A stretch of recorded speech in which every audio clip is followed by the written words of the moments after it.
Halo semua, nama saya Angelika Prata Bersumamora. Saya dari kelas 10-6. Di sini saya akan menjelaskan proses El Nino, La Nina, dan neutral.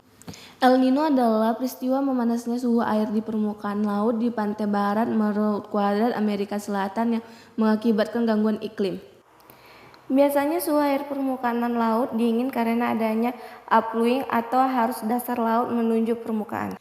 Menurut basis setempat, El Nino berarti bayi laki-laki karena munculnya hari Natal atau di akhir Desember. Bagaimana proses terjadinya El Nino?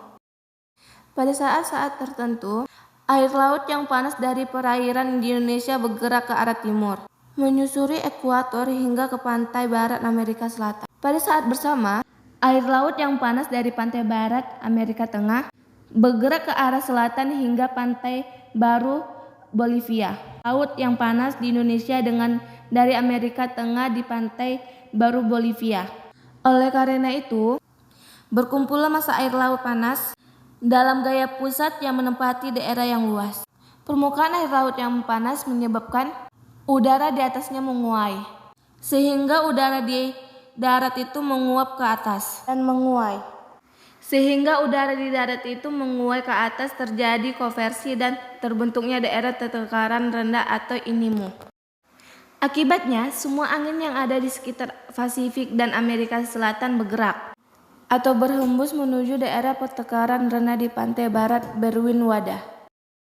Di Indonesia, angin muson yang datang dari Asia dan membawa banyak uap air, sebagian besar dan juga berbelok menuju daerah tekanan rendah di pantai barat Berwin-Wadah. Akibatnya, angin yang lucu di Indonesia membawa sedikit uap air, sehingga musim kemarau yang panjang.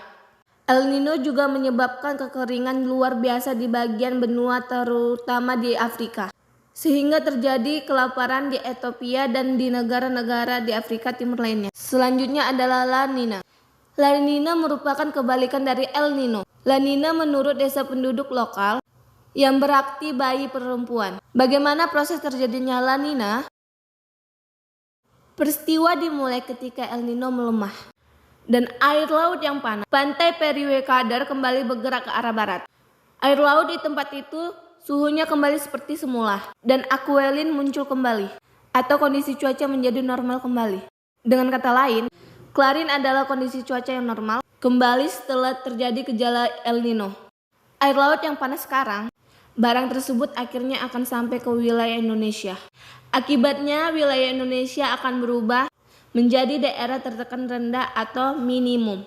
Dan semua angin sekitar Pasifik Selatan dan Samudra India akan bergerak menuju Indonesia. Angin tersebut banyak membawa uap air sehingga Indonesia terjadi hujan yang lebat. Penduduk Indonesia diminta untuk waspada jika terjadi La Nina, karena mungkin bisa terjadi menjadi banjir. Hal itu merupakan kebalikan dengan kejadian El Nino. Jika terjadi El Nino, negara Indonesia diminta untuk waspada karena udara sangat kering. Musim kemarau berasa lebih lama dan kemungkinan menjadi kebakaran. Sebaliknya, marilah akan mendatangkan banjir beberapa daerah di wilayah Indonesia sehingga masyarakat Indonesia tetap berwaspada. Sekian dari penjelasan yang bisa saya sampaikan. Sekian dan terima kasih. Bye-bye. Sekian dari penjelasan saya tentang El Nino, La Nina. Kalau ada kata salah, mohon maaf. Sekian dan terima kasih. Bye-bye.